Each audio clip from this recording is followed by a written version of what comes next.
नमस्कार, मैं डॉक्टर संतोष। कैसे हैं आप सब लोग? आई होप अच्छे होंगे। बारिश का मौसम है चारों तरफ और बहुत सारी बीमारियां आ रही है। कुछ लोगों ने ये जिक्र किया था कि क्रॉनिक जो रेमेडीज होती हैं उनके ऊपर कुछ चर्चा किया जाए जो कि रेनी सीजन के जो बीमारियां होती हैं उसको जड़ से खत्म कर सके। एक्यूट का तो हमने बहुत वीडियोस बना लिया, डलकामेरा वगैरह। तो नेट्रम सल्फ आज पहली जो दवाई है हम उसके बारे में कुछ जिक्र करेंगे। कुछ स्पेसिफिक पॉइंट मैं यहां पर आपको बताऊंगा जो कि इजी रहेगा आपको उसका ट्रीटमेंट प्रोसेस को आगे चलाते हुए। तो नेट्रम सल्फ की जब बात आती है सबसे पहला दिमाग में आता है कि रेनी सीजन वाला ये मेडिसिन है क्रॉनिक डिजीज के लिए। कितना भी आप पुराना बीमारी हो, अगर बरसात के दिन में या फिर सीलन भरी जगह पर जहां पर नमी बहुत ज्यादा होती है वहां पर अगर उसकी कोई भी बीमारी बढ़ जाती है तो आप आंखें बंद करके उसको नेट्रम सल्फ दे सकते हैं। लेकिन बीमारी का कितने दिन में हुआ है, कितने दिन में वो बढ़ा है, तो उस टेंडेंसी को देख के उसका पोटेंसी सिलेक्शन करना बहुत जरूरी है। अगर बहुत ज्यादा क्रॉनिक डिजीज है तो आपको प्रॉपर डॉक्टर की सलाह के अनुसार अगर लेंगे तो बहुत जल्दी फायदा करेगा। लेकिन कुछ ऐसी बीमारियां हैं जो आप घर बैठे भी ले सकते हैं बिना डॉक्टरी सलाह के, तो उसके ऊपर बात करेंगे।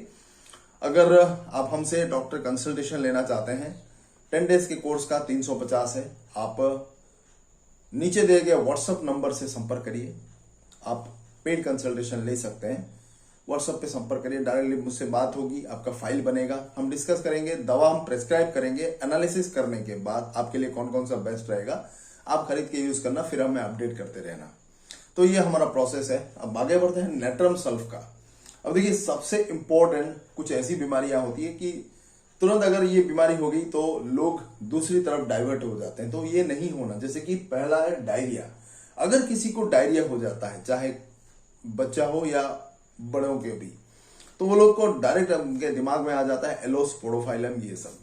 लेकिन कभी कभी ये काम नहीं करता क्योंकि बेसिकली एलोस्पोडोफाइलम जो होते हैं वो समर सीजन के डायरिया के लिए होती है। अगर रेनी सीजन में किसी को डायरिया होता है तो नेट्रम सल्फ उसका स्पेसिफिक है। सुबह उठते ही उसको डायरिया वाला सेंसेशन होने लगा, थोड़ा सा भी बिस्तर से मूवमेंट करते हैं उसको डायरिया होने लगता है और बहुत ज्यादा होता है, वीकनेस फीलिंग वगैरह होता है।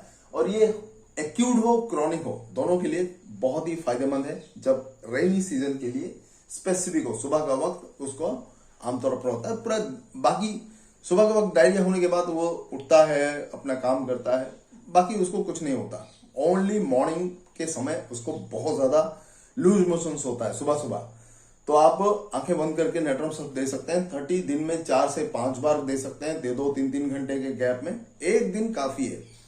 अगर दूसरे दिन भी चालू रहा 200 का सिंगल डोज दे देना, 3-4 बूंद एक ही बार, बस खत्म, और जरूरत नहीं है। उसके साथ गैस भी हो सकता है, एब्डोमिनल पेन, ये सारा लक्षण एलोस्पोडोफाइलम है। लेकिन डिफरेंस ये है कि एलोस्पोडोफाइलम समर सीजन वाला रेमेडी है और नेट्रम सल्फ आप रेनी सीजन में दे सकते हैं। लूज कफ, साथ ही साथ चेस्ट में पेन, अगर ये कुछ पेशेंट में आ जाए तो तुरंत दिमाग में आने लगता है कि हम एंटीमटाट दे दें, हिपर सल्फ दे दें, या फिर कुछ ऐसी रेमेडीज हैं तो उसको प्रेस्क्राइब करते हैं। लेकिन रेनी सीजन सीलन भरी जगह में, नमी वाले एटमोस्फेयर में अगर होता है बहुत ज्यादा और क्रॉनिक टेंडेंसी में होता है, ये माइजमेटिक जो साइकोटिक माइजम बोलते हैं उसके टेंडेंसी के कारण अगर होता है तो आप उसको नेट्रम सल्फ दे सकते हैं। 30 दिन में 2 से 3 बार करके 5-7 दिन दीजिए, बढ़िया रिलीफ होगा। उसके बाद 200 का 2-3 डोज, बस खेल खत्म।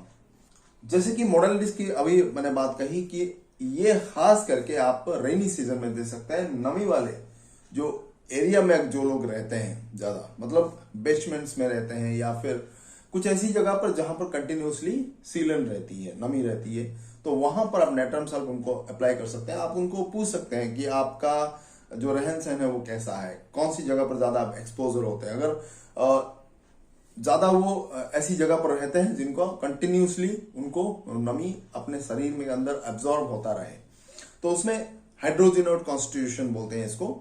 तरह तरह की बीमारियां हो सकती है, रिमाटिज्म, अस्थमा, या फिर कुछ ऐसी बीमारियां जैसे आपको नेट्रम सल्फ के ऊपर ध्यान ही आपका ना जाए। लेकिन जब आप उसके मोडालिटीज के ऊपर बात करते हैं, जब आप उसका रहन सहन देखते हैं कि हाँ ये इस एटमॉस्फेयर में रहता है और उसके कारण उसका डेवलप हुआ है, तो आप नेट्रम सल्फ प्रेस्क्राइब कीजिए, वहां पर 100% फायदा मिलेगा। जैसे कि मैंने कहा रिमाटिज्म के लिए खास करके रेनी सीजन में जिनका प्रॉब्लम बढ़ जाता है, घुटनों का दर्द हो, जॉइंट्स कुछ भी, मसल्स पेन, जॉइंट्स पेन, अगर वो बोले कि मुझे हाँ बारिश के मौसम में मेरा प्रॉब्लम बढ़ जाता है, तो आप नेटम सल्फ दे सकते हैं उसको जड़ से खत्म करने के लिए। साइकोटिक माइज्म वाला टेंडेंसी वो जड़ से खत्म होगा। ये तो रहा बीमारियों के बारे में जो फिजिकली होता है रेनी सीजन में। नेटम सल्फ का एक स्पेसिफिक लक्षण है, आप इसको भी याद रख ले कि अगर कोई गिर गया हो या फिर कुछ चोट लगा हो क्रॉनिक टेंडेंसी में, मतलब सालों पहले उसका चोट लगा था और उसके बाद सारा उसका प्रॉब्लम स्टार्ट हो गया, तो उसके कारण भी आप नेटम सल्फ दे सकते हैं। जैसे कि आर्निका का क्रॉनिक टेंडेंसी है, अगर क्रॉनिक टेंडेंसी में किसी को चोट लगा या फिर सर में हो, शरीर में कहीं भी हो, ब्लोस या फिर फॉल्स, वो ऊपर से नीचे गिर गया हो चाहे किसी भी जगह से, और उसके बाद उसको सारा प्रॉब्लम अगर स्टार्ट हो गया, तो आप उसको नेटम सल्फ 1 ml का 1 या 2 डोज दे सकते हैं। रिजल्ट बहुत बढ़िया आएगा, देखा है हमने क्रॉनिक टेंडेंसी में। ठीक है, तो आज का तो ये इंपॉर्टेंट मेडिसिन था नेटम सल्फ। ऐसे ही कुछ इंपॉर्टेंट मेडिसिन मैं लेकर आने वाले वीडियोस में बताऊंगा, आप उसको नोट कर लें, जरूर आपके काम में आएगा। और कुछ आपको पीडीएफ फाइल्स जो हमारा है वो चाहिए या फिर ऑनलाइन कंसल्टेशन लेना है, तो व्हाट्सएप पे संपर्क करें और आपका फाइल बनेगा, हम डिस्कस करेंगे और प्रेस्क्रिप्शन आपको देंगे। बहुत बहुत धन्यवाद, नमस्कार।